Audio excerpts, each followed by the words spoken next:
Installing the script. Once you download the file and you extract it, you will get these three files, two folders and the script file. These two are the ones you need to copy and paste inside your script directory. So I will select them and I will go to right click, copy.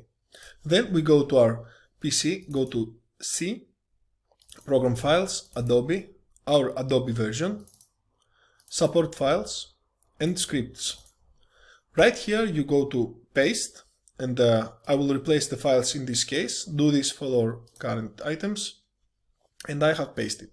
Now let's open After Effects and go to Edit and Keyboard Shortcuts.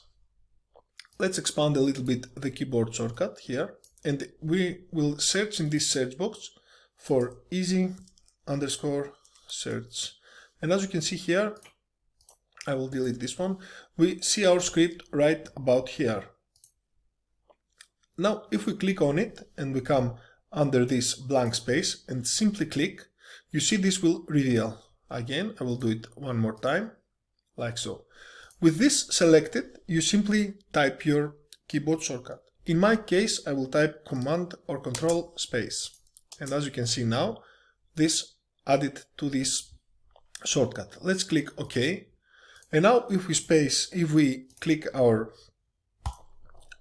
keyboard shortcut, for example, like so, our search bar will appear. Again, anywhere our mouse is, I'm hitting the keyboard shortcut and my search bar appears exactly where my mouse is.